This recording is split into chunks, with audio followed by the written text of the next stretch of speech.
continuing within our program, and our next presenter is from Bulgaria's most known astrologer, Rumen Kolev. Is he with us right now? Is he online? Yes, it is. He's here. One moment. All right. Yes, he's coming. Hi, Rumen. Hi, Hey. it's good. Hey. It's good to see you. I just want to read a quick bio, present you, then you can start. And Rumen Kolev is a world-renowned astrologer, scholar who translates and publishes unpublished astrological texts from Akkadian, Greek, Latin, and Arabic. He is the author of the academic book, The Babylonian Astrology, with a projector director, Professor Simo Parpula. The book, which represents the oldest astrological text dating back to the 5500 BC. Kolev developed the unique astrological software, Placidus, for primary directories and ancient astrology. Title of his speech today is The Omens and Historical Events in Ancient Mesopotamia. Hello, nice to see you. Just to say that actually you said, I think, 1505 BC, and Yes. the dating of the Babylonian astrolabe was made by the positions of the constellations as they rise over the horizon, because they can change this because of the precession. And the exact dating, mathematical, astronomical, came to 5,500 BC. 5,500 BC. 5,500, yes. 5,500 BC. This is like the prehistory.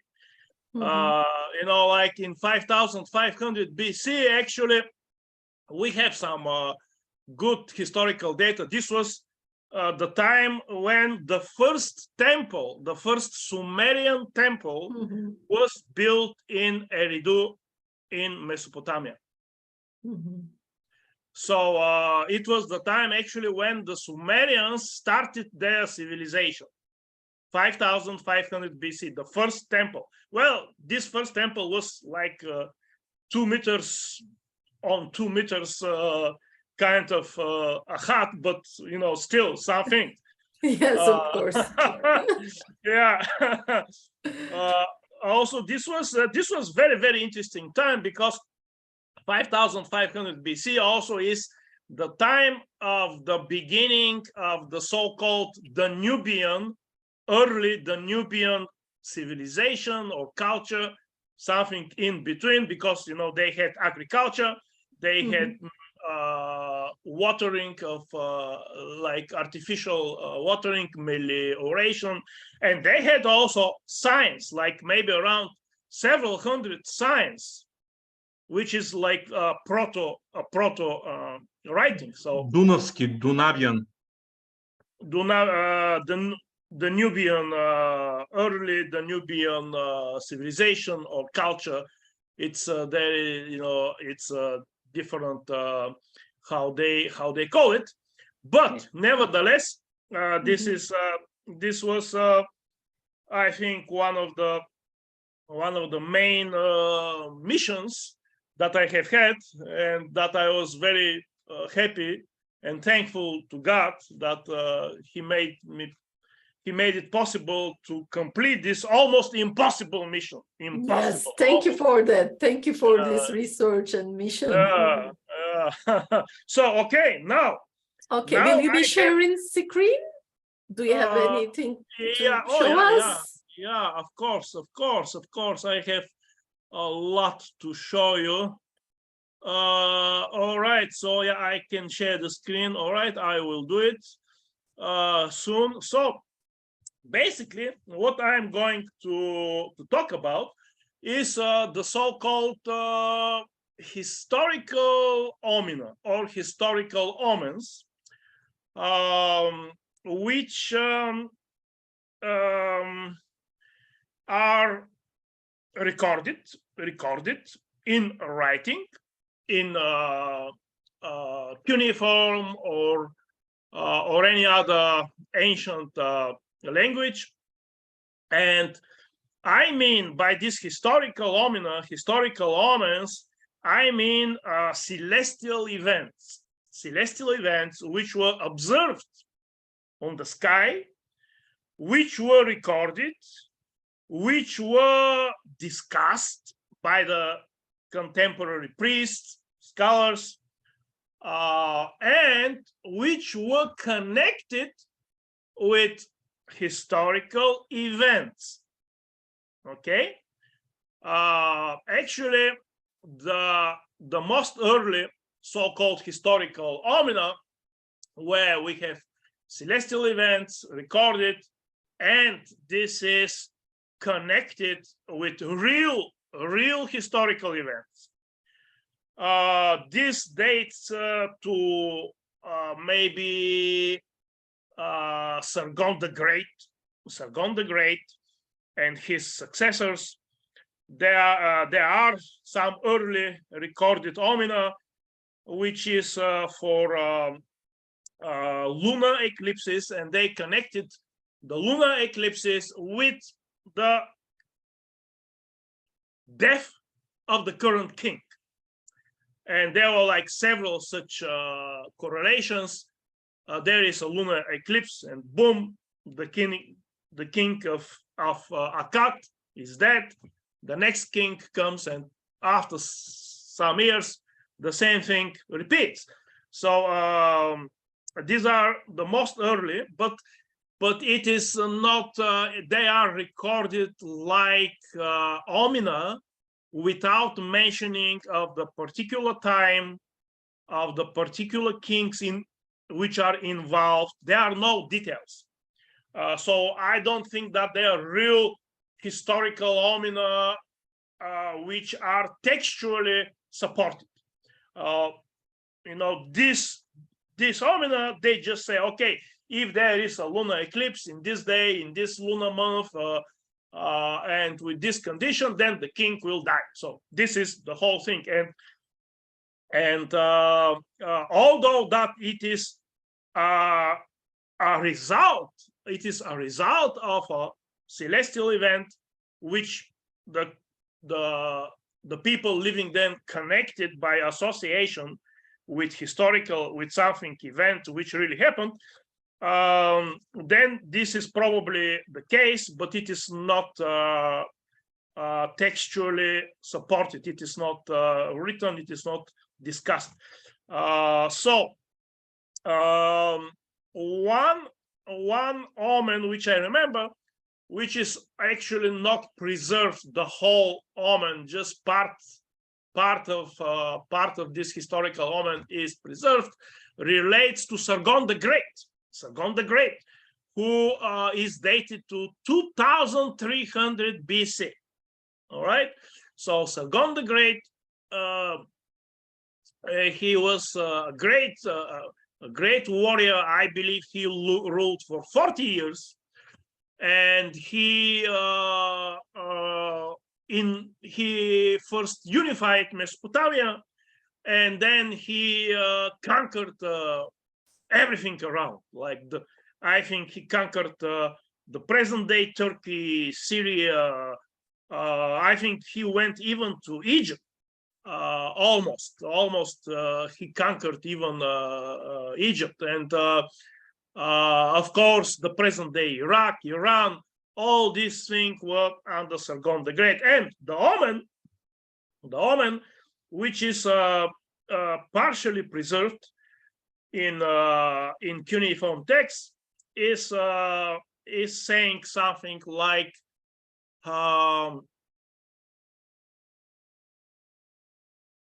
when Venus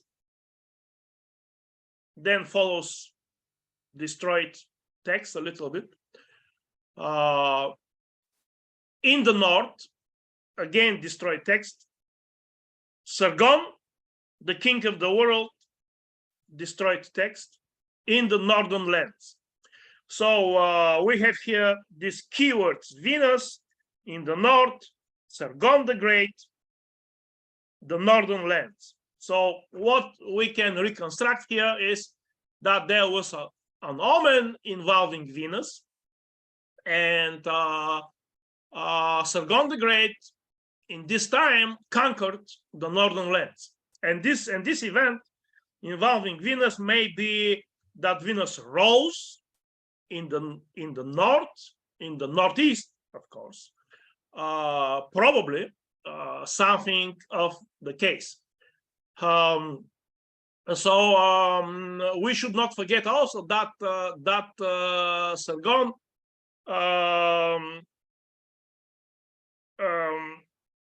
called himself also the beloved of Venus, the beloved of Inanna, Naram Dingir Inanna. So he was connected. Actually, the whole first Sargonid dynasty, this dynasty that was founded by Sargon the Great and which thrived for around 200 years. This dynasty was connected with Venus, with Ishtar, and with the moon, with the divinity Sin. So it was these connections there. So there was like, of course, some legends about these Sargonic kings. Very, very, very, very interesting legends. Like there was, I think, the great son, or the great son of Sargon the Great, was called Naram Sin, which means the beloved of the moon god. And he was fighting some invaders, and he was fighting with some kingdoms around there. And he was asking the priests, the astrologers, the magicians about a good time to go on a campaign. And the answer was, okay, now this is not good time, wait. Okay, Naram Sin waited for some time, then he asked them again. And then again talking, all right, now it's not the good time, wait. So in the end, Naram Sin, king of the world, king of the four corners, was was tired of waiting, and he just started the campaign, saying, "Okay, look, guys, does the lion consult with you before he goes on his mission to find prey? Does the tiger does rituals before he goes out? I will go like a wild beast on my path." So this is what he said to this priest. So Naram Sin went on this campaign, and he lost. There were several battles. He lost big time. So many warriors of his army were killed, and he fought several battles. He was pushing on, and he lost. And then when he was left almost without an army and coming back tired and injured on his horse, then Venus from the sky started talking to him. And Ishtar, the divinity of harmony, the divinity of love and of friendship, was talking to the king of the world, Naram Dingir Sin. And Ishtar was telling him, "Hey, look, Naram Sin, forgive everybody. don't go to war. Leave these guys alone. Because if they do something wrong, Enlil will punish them.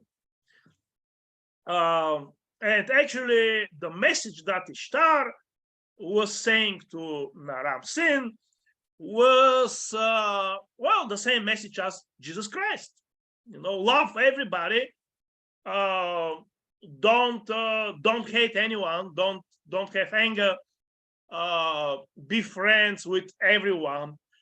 And this was actually the same message, which was delivered 2000 BC. All right, so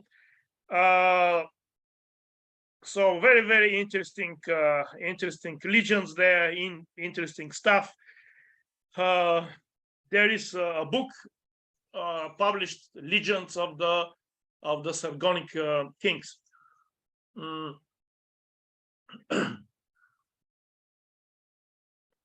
So all right, so now let's go to our main topic, because this was just a preamble. All right, let's now go to our main topic. A little bit of clarification. I suppose that most of you know what is Babylonian astrology, how it is different from the other types of astrology. But in short, I can put something here, like Babylonian astrology is the astrology of the real sky, the astrology of the real communication with the sky, observation of the real sky with our own unaided eyes.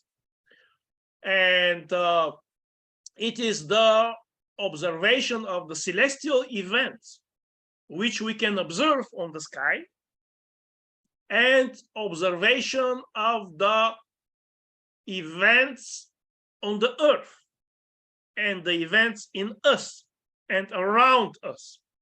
So this is a direct observation of the unity of the cosmos, direct observation of the unity between sky and earth, events on the sky and events on the earth. And this is, again, I will not be tired to underscore this. This is direct observation with our own unaided eyes.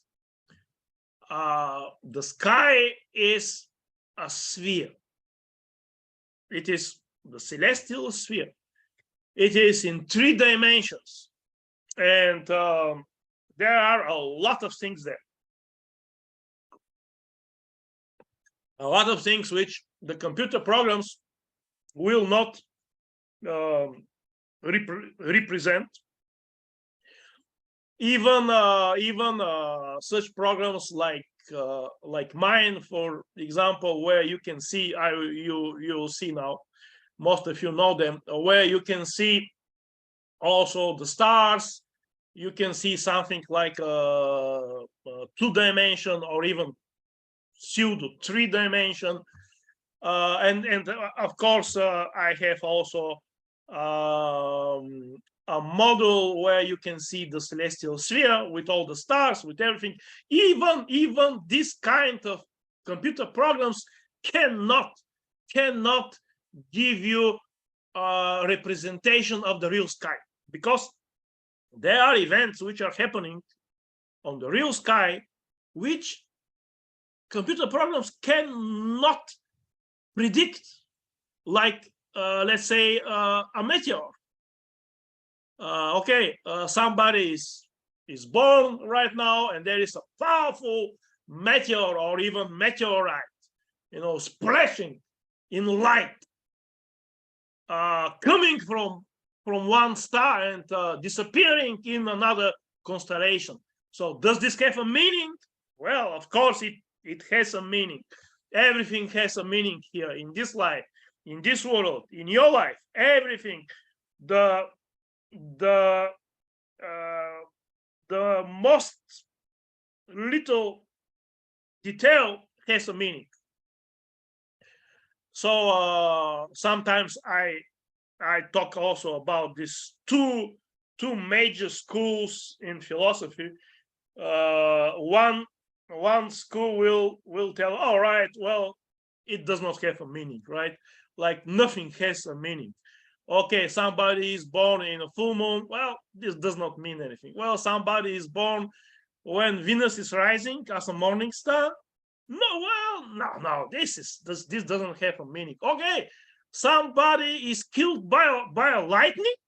Well, this is by chance. All right. What else? Somebody wins 10 million from the lottery. Well, this is by chance. Well, so this school of thought is the school of thought of the chaos, of the confusion, of the materialism, which actually does not see meaning anywhere. And cannot, in this way, they cannot understand reality. For them, reality is a chaos, a chance and a chaos. So, okay, the other school is telling us that everything has a meaning, deep meaning on many levels. And in this way, the astrology is a part of this school,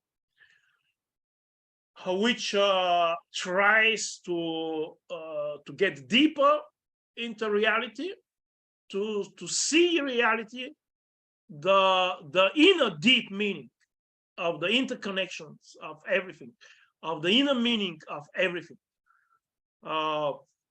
So in this way, there is this unity of the sky and the earth, and it is not by outward particles, or gravitational force, or whatever, material kind of explanation of astrology.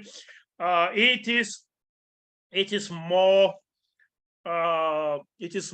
like the connection of inner association, the connection of events which are connected in a way, in a spiritual way, in an existential way, and this is the basis of astrology, actually. So, all right, now let's get to the real topic. So, which is okay, now is we have how many more minutes? 40 more minutes, right? Oh, we have time. So we will start with some absolutely amazing events in history. Alexander the Great. Alexander the Great gets an army of about 50,000 people, and he dashes through the straits, through the Dardanelles Straits, and with his aim to conquer the whole world. So he has several successful battles, and after several very good battles for him, somewhere, in the 331 BC, the king of Persia, Darius II, decides to teach this guy a lesson. So he gathers an enormous army. By the ancient accounts, Darius summons around 1 million people, 1 million warriors. So he gathers this enormous army. He has also 200 chariots, battle chariots. So he gathers his enormous army and he goes to meet the 50,000 of Alexander the Great.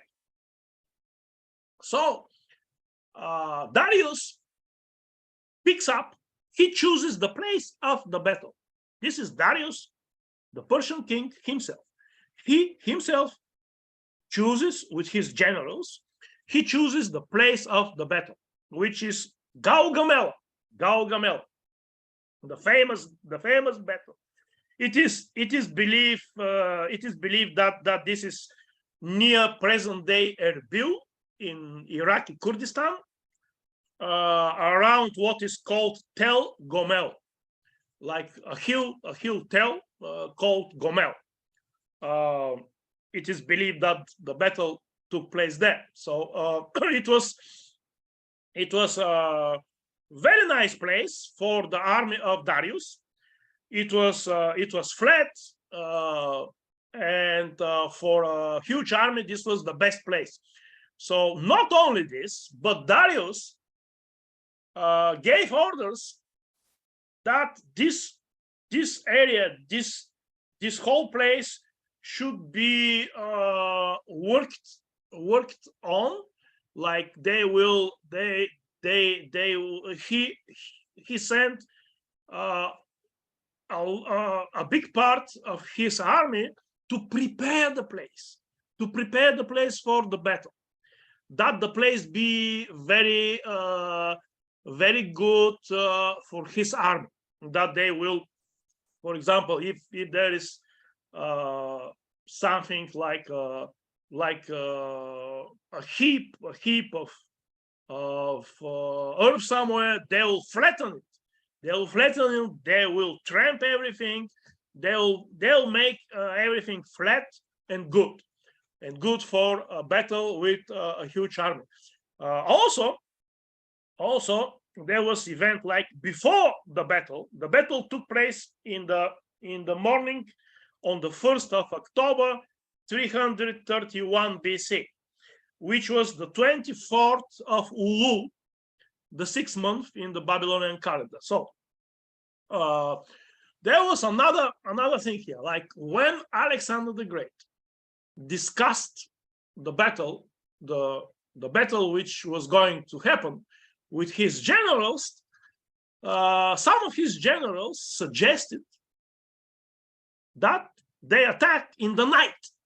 They said, "Hey, look, Alexander, this is huge army. We cannot win this battle. You must be crazy. We better use some ruse and attack in the night." And Alexander the Great said, no. I will not. I will rather win this battle in the bright daylight, in the flat battlefield, and show the whole world who is the boss here. I will not let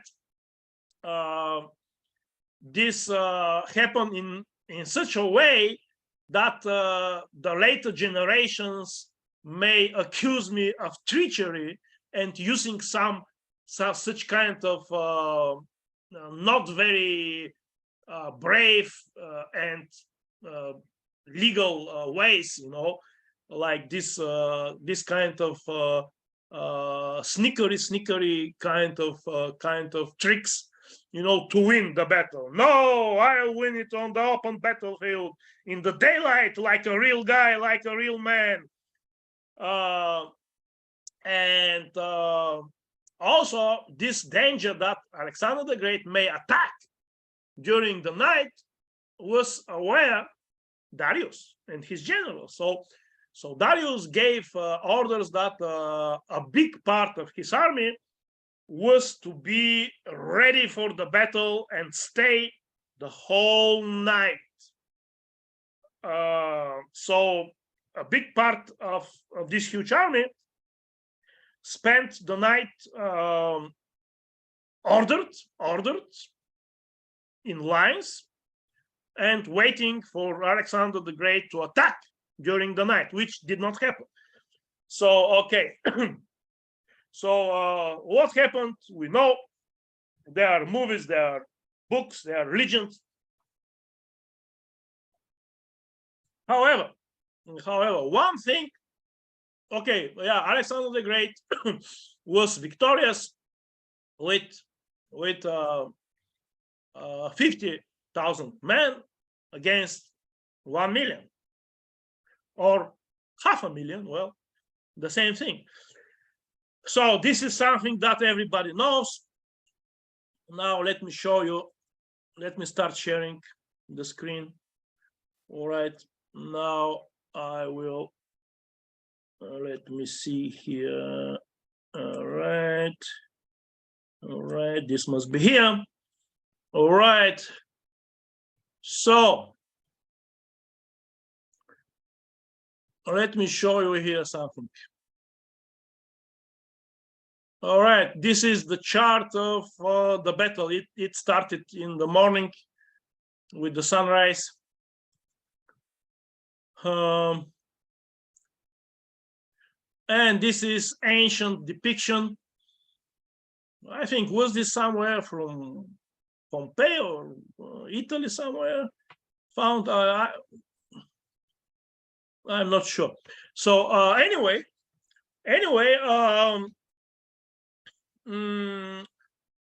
as I was telling you, very few from the scholars and from the historians will discuss a very important event on the sky, celestial sign, celestial event, which was observed by everybody almost in this area. It was observed by the army of Alexander the Great. It was observed by most of the people who lived in Mesopotamia and Iran. So there was this powerful celestial event which happened before the battle. What was this? This was a total lunar eclipse. All right, look, the battle happened on the 1st of October, and somewhere around 11 days before that happened the total lunar eclipse on the 20th of September. And in the Babylonian calendar, it happened on the 14th of Lu. Very important. Because, okay, this was a powerful celestial event, total lunar eclipse. All right, so this is the chart of the total lunar eclipse. This is made with my computer program Placidus 7 with this module, Porphyrius Magus module, which is for ancient astrology. So look here. Okay, the moon is like in the 1st degree of Babylonian Aries. This is the Babylonian zodiac here. Okay, so the moon is like in the 1st degree of Babylonian Aries. The sun is in the 1st degree of Babylonian Libra, and this is the time when this total lunar eclipse happened. So some of the Greek historians, they recorded that the army of Alexander the Great was watching the lunar eclipse, and in this time Alexander the Great was sleeping in his tent. While the whole army was watching, amazed this kind of absolute interesting phenomenon. Alexander the Great didn't give a penny about this. He just slept in his tent, absolutely sure in his fate, absolutely sure in his destiny, because he knew who he is. Well, many people knew, actually.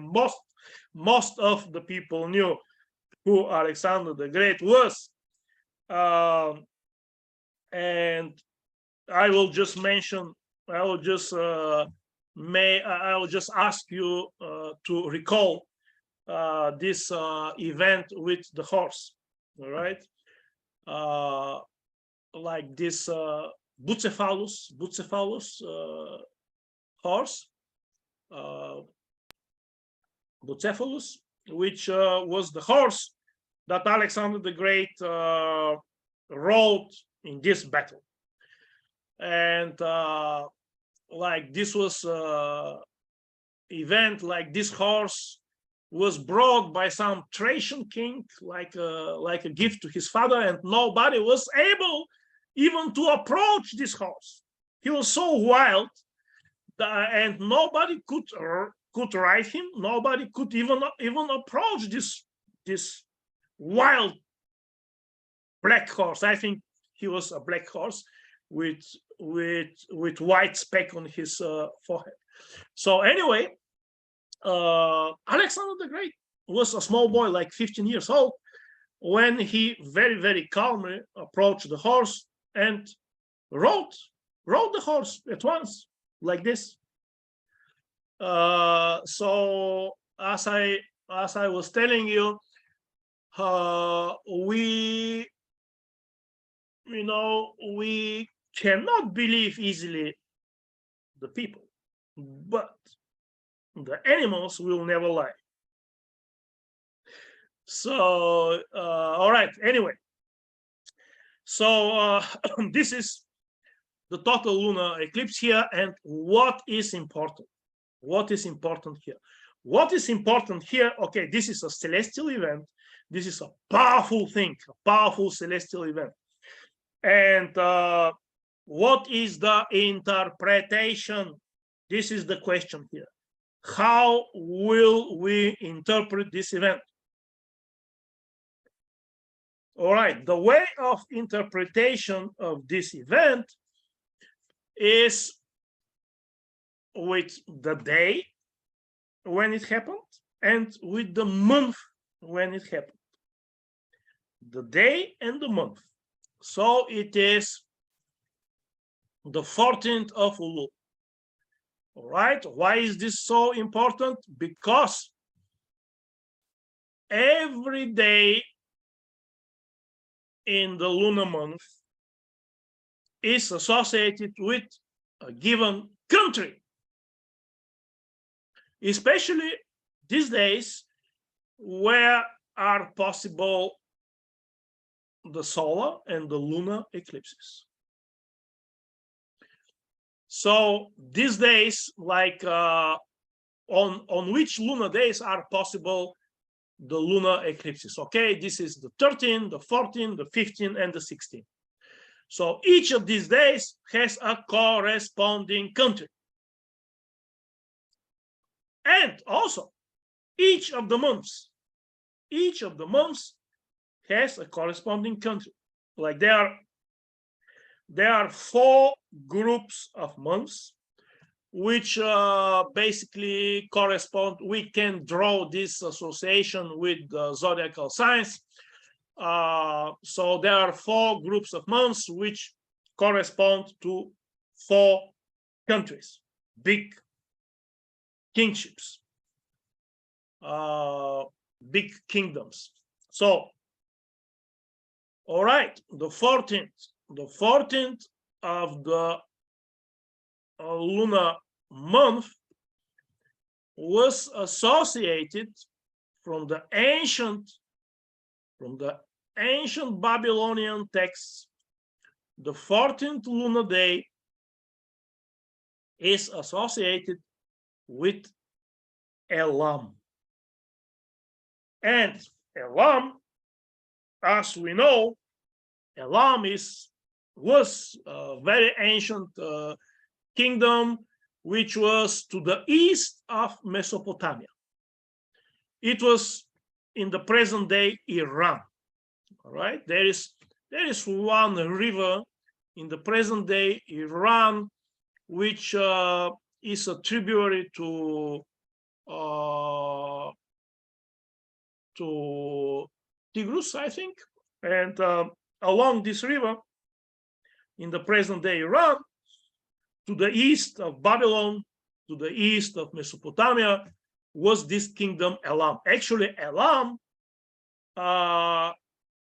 is in the place of Persia. The empire of Darius was at the same place like Elam before this. So everybody knew that the 14th lunar day is the day of Persia. So, it is obvious that this total eclipse of the moon has to do with Persia, with Darius. Not only this, but the month, Ulu. Ulu is also associated with Persia. The month and the day. This is too much, right? Too much. So when this total eclipse happened, everybody knew who will be hit very, very hard. Persia and Darius. So and this is not everything, actually. This is not everything, because also there is one phenomenon which is called when God sees God, which means that the sun and the moon are on the horizon, one on the eastern, the other one on the western. And this phenomenon is, for example, okay, when the moon is rising, when the moon is increasing, at the sunset we can see the moon, right? At every sunset we can see the moon. Every day the moon gets higher, higher, higher, then she goes down, down, down to the eastern horizon when the sun is setting. The moon approaches the eastern horizon with every day, and one day she cannot be seen at the sunset. This is the day when the moon is seen around the eastern horizon at the sunset for the last time. This is usually this is the day of that day, the day which separated the first part of the lunar month from the second one. You know, the first part is the increasing moon, the second part is decreasing. Of course, now we have a different understanding of this, but in this time, this was it. And this day was important. Which day from the lunar month this will be? And it happened here on the 13th again. So okay, here is a modern kind of painting, which is inspired by the ancient one. This is Alexander the Great killing everybody around who is on his way, who is standing on his path. So here, this is here Darius in great distress and panic. All right, so you know how the battle went. So all right, so now very, very interesting. There is this book here. All right, look here. Astronomical Diaries, okay, volume 1. Zach Skunga. This is a book where we can find description of the celestial events and even historical events. So this is This is in normalized with Latin the text, and this is the translation here. So look here, the 13th, all right, moon set to sunrise. So on the 13th, they say was this day when the sun and the moon were on the horizon, one on the eastern, the other on the western. This is the important day, the 13th. Remember this. This is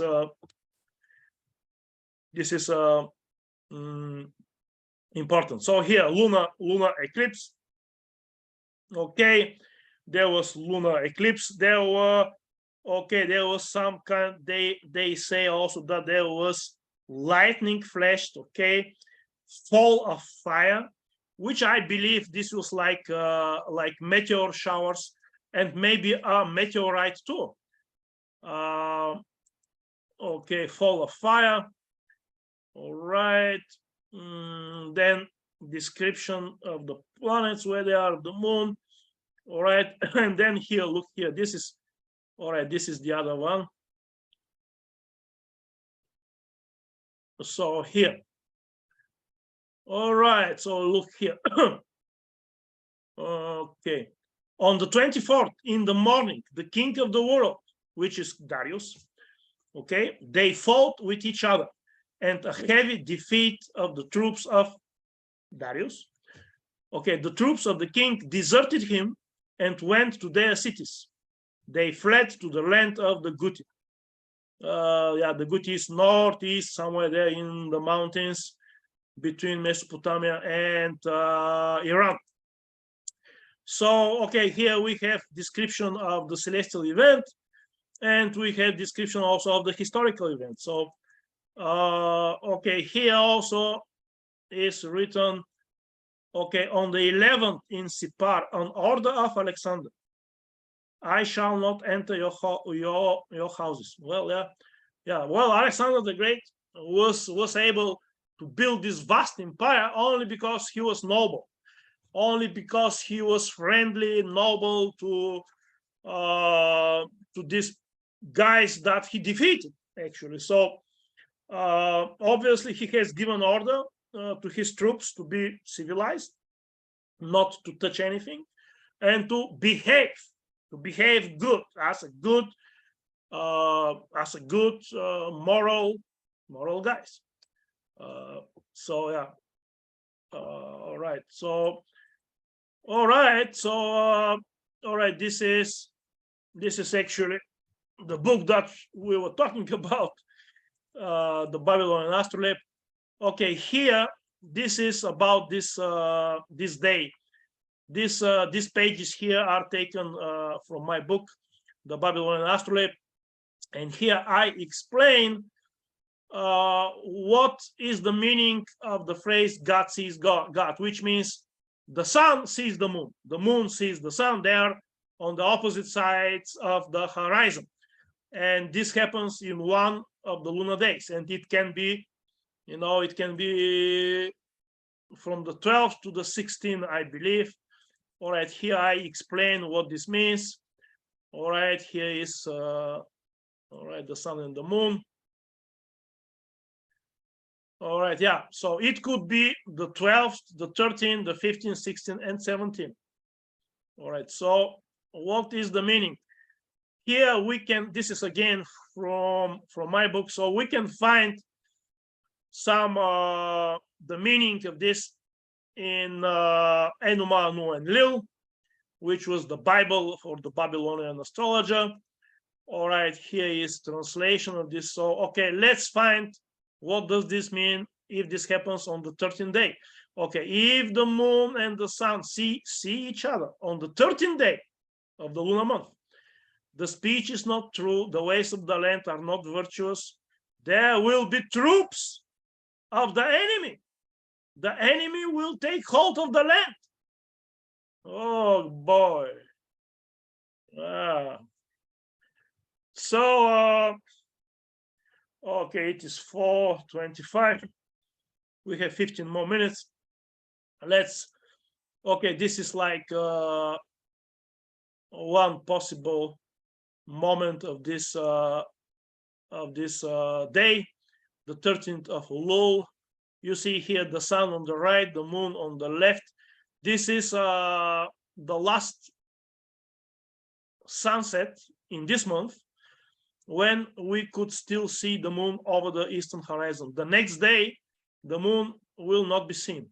So this day, which happened on the 13th of Elul, is considered like this very, very important day when the sun sees the moon for the last time at the time of the sunset.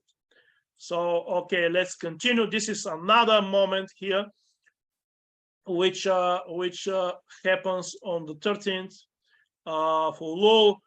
Okay, the moon is setting, and the sun has still not risen. So this moment is after the previous chart. So, well, whoever wants to know more, okay. This here is what I was talking about. Every lunar day, especially this when are possible lunar eclipses, is connected with a country. So you see here, Elam, the 14th. And also the months, like the 1st, the 5th, the 9th, which actually make a trine. Like this is, we can associate this with the zodiacal signs. Like, okay, the 1st modern tropical Aries, the 5th tropical Leo, the 9th tropical Sagittarius. These are the fiery signs, the fiery months. They are associated with a cat. And the 13th lunar day. So Elam, which is to the east of Mesopotamia, which is Persia, is associated the 14th day, and this month, Iru, Elul, and Tebet. Iru is the 2nd, Elul is the 6th, Tebet is the 10th. All right. Okay, Subartu is north of Mesopotamia. It is actually where Assyria was.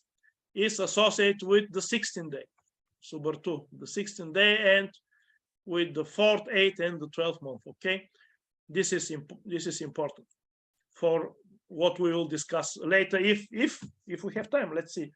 We have 11 more minutes. So okay, here it is. You see, so Mesopotamia is here on the south, Sumer.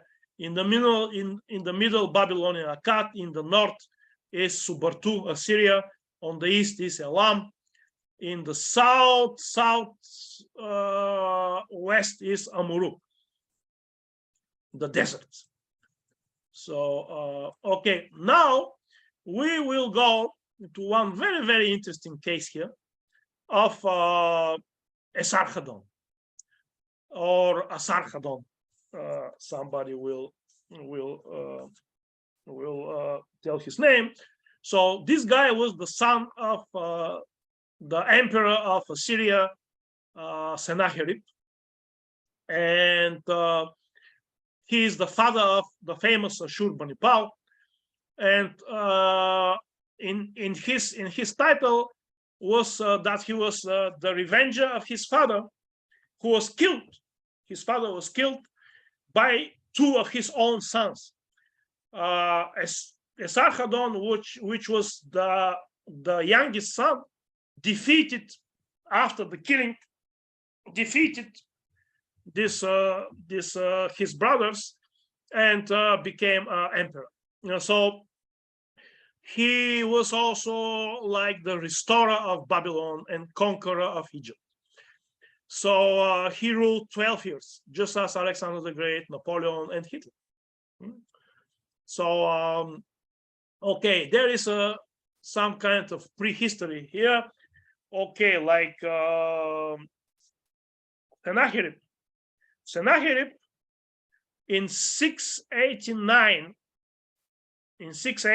BC destroyed Babylon, and And 8 years later, he was killed by his own sons. 8 years later, one Venus cycle. And how was he killed? Very, very interesting too. Like Sennacherib, when he first became emperor, he built a major temple dedicated to Nergal. Nergal is like the Mars. Nergal is the god who rules the underworld, the world of the dead. He is associated with plagues, with war, with bloodshed, with killing. Mars in his worst phase. So Sennacherib built this famous temple. Then he destroyed Babylon. 8 years after the destruction of Babylon, he was killed by his own sons. And how was he killed? He was killed when he was praying in a temple. In which temple? The text does not say, but I believe that it was the same temple that he built, the temple to Nergal. So he was killed as he was praying to the god of killing. So Sennacherib,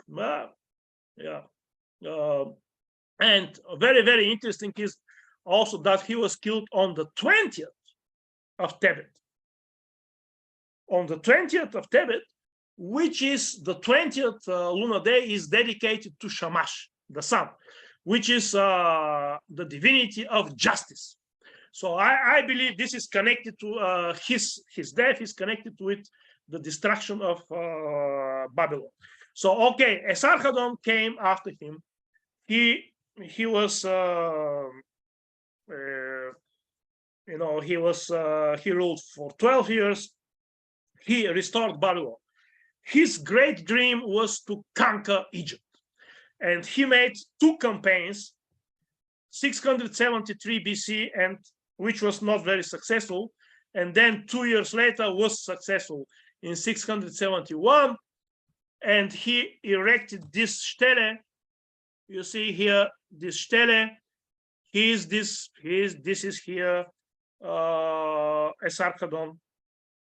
You see Esarhaddon here, standing tall, standing proud, a conqueror, a winner. And here in robes here, very, very miserable, is the son of the Egyptian pharaoh. He could not take prisoner the pharaoh, but he took prisoner his son.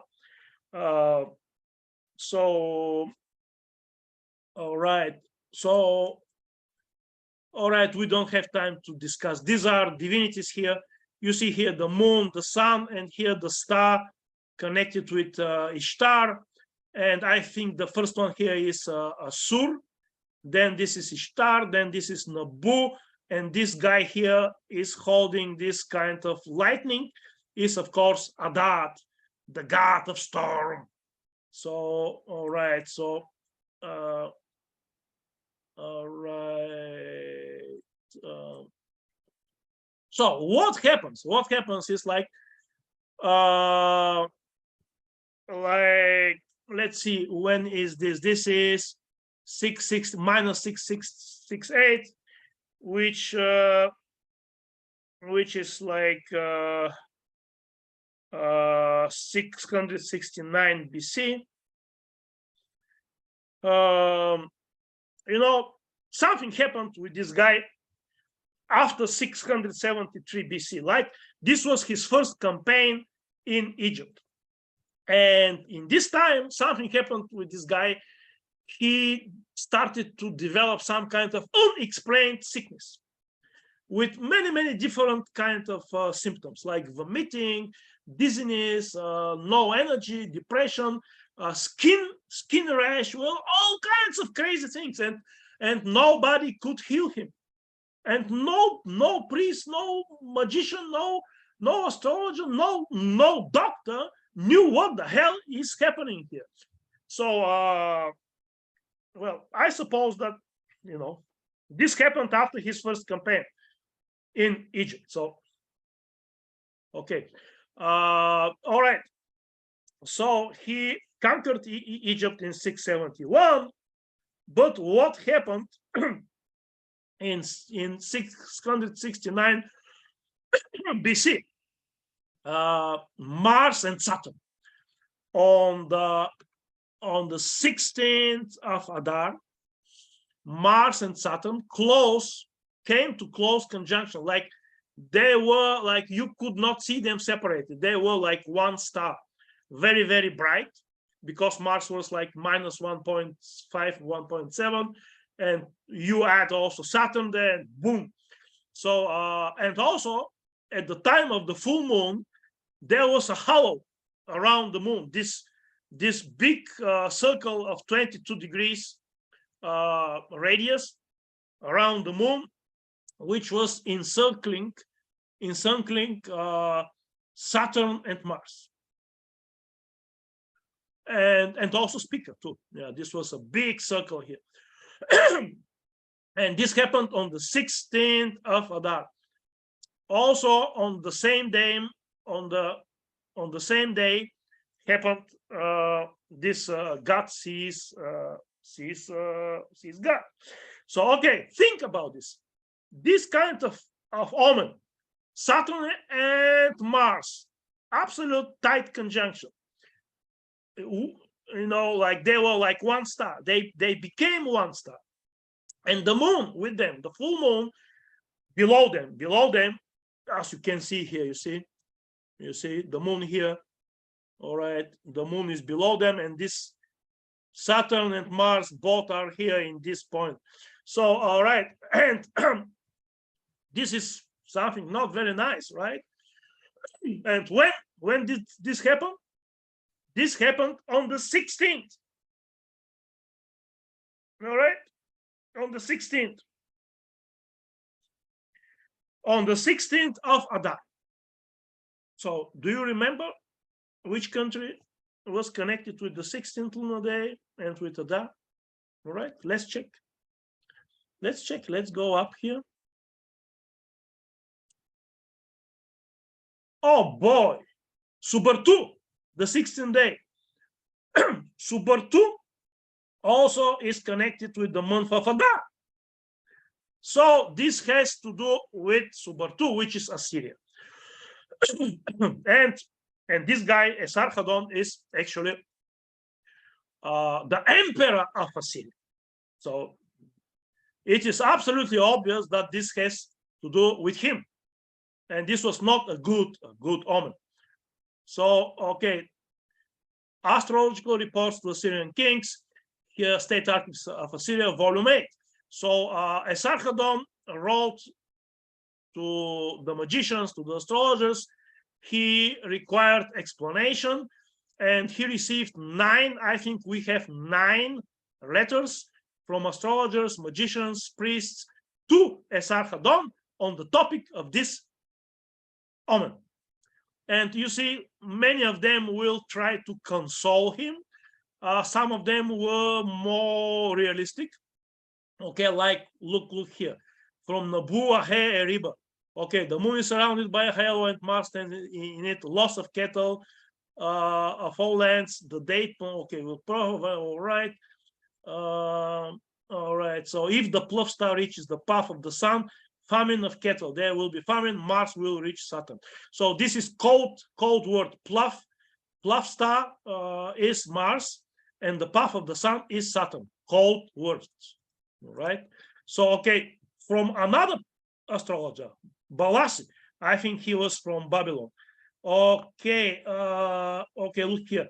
If the moon becomes late, which means the 16th day, sun and moon were on the horizon, attack of a ruling city. All right. And here he says it sets on the 15th day and is seen with the sun on the 16th day. Yeah, he says it here.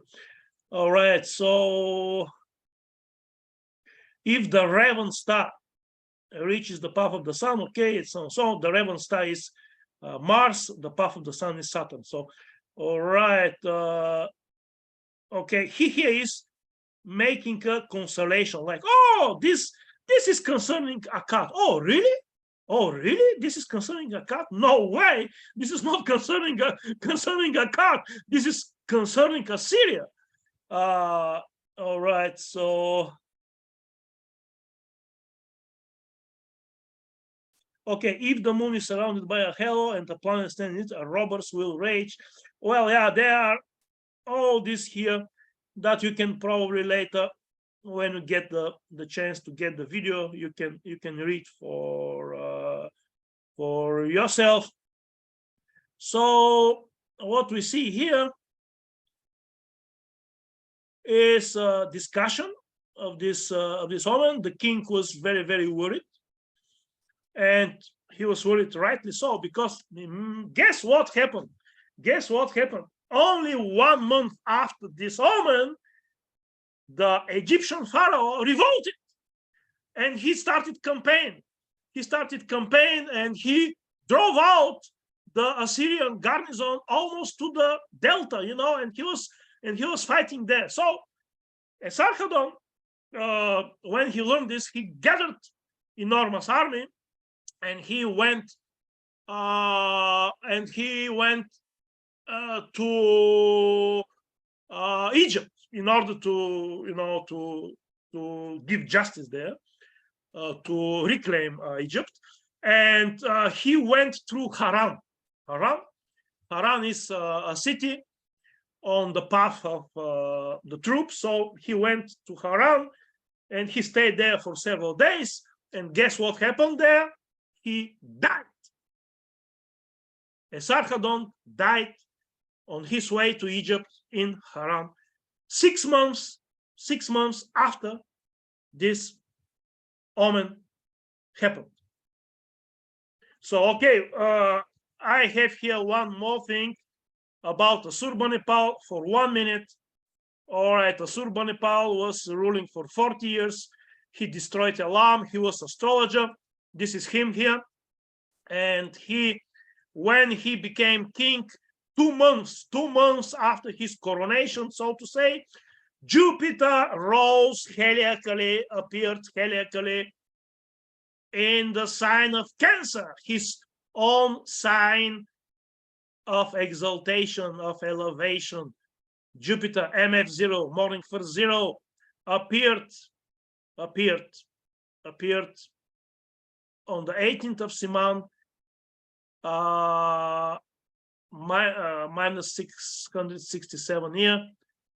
Okay, and this is 2 months after he was proclaimed for king, and he got a letter, a congratulational letter from Asharedu, one of the astrologers who was also astrologer of his father.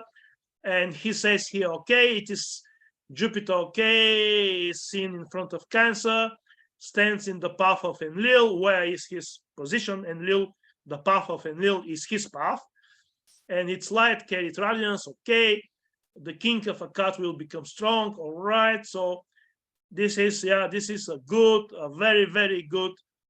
And here, look here, at the beginning of your kingship, Jupiter was seen in his true position in Cancer, in the path of Enlil. May the Lord of the gods make you happy and extend your days. And yes, he was 40 years king. All right, that's it here.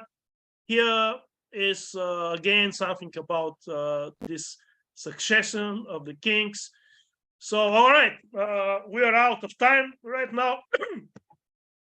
I have finished. Okay. Thank you, Rumen. It was so interesting. I hoped we had more time that you could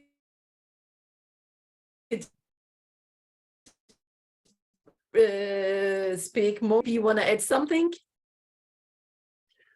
Well, this is what I wanted to tell you. These are very, very absolutely amazing stories, absolutely fascinating stories. And there are many more. There are many, many more. But they mostly get overlooked by the historians, by the scholars, because most of them their set of mind is different, and they are dependent. They cannot talk what they want, actually, and they are brainwashed too, most of them. So there are many of these stories, many. All right. We have a lot to explore, a lot. Amazing stories indeed. Yeah, amazing stories indeed. So everybody is thanking at the moment. I don't see any question. Pardon. One thing that I want Yes. to add here. I believe that Esarhaddon was killed with very big probability by Egyptian magic. Really? Yeah. Yes. It's Okay, maybe perhaps next time, yeah, in another presentation, you can explain us through that. I have question to Rumen. Yeah. What is your feeling and what is your understanding? What is the difference between this kind of astrology of ancient Babylonian, Akkadian, Sumerian people, and immediately after this, what's happened with astrology immediately after this period? Do you think Egyptians have their own school during this great kings of Akkadian people?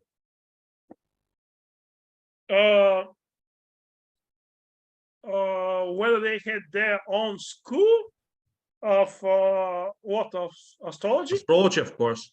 Oh, of course they did.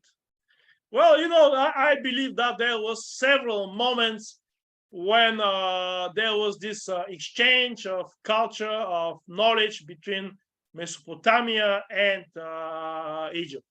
Several moments.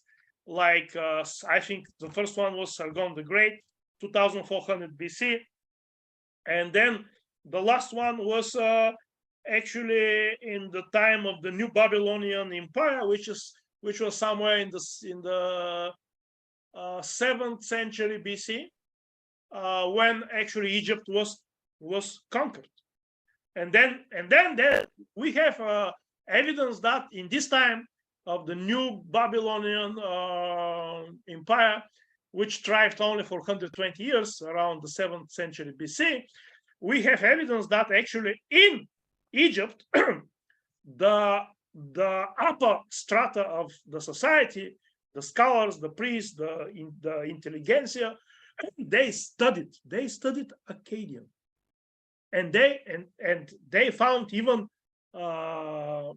tablets with cuneiform myths and writings in Egypt, and there the Egyptian guys who read these tablets, we could still see how they noted some words that they didn't know and something like that, like you see. Yes. I ask you about this because in my presentation I will show how definitely something happened in Thebes, the great kingdom, the great capital of the Middle and New Kingdom of Egypt. And not only Egypt astrology is visible there, not only Hellenistic astrology is visible there, but there are visible some constellations which came from Akkadian and Sumerian origins. And from this perspective, we see one enormously powerful mixture. But why in Thebes, the great capital, where is the Luxor, where is this great temple there, and the place of the kings and queens that they go after life? And definitely this was a place of mixture of astrological schools, and something important was written there. Why? Because some special omens is only visible from this place. And I think the source of astrology is exactly this mixing of Babylonian, Sumerian tradition and Egypt tradition of astrology. Okay, thank you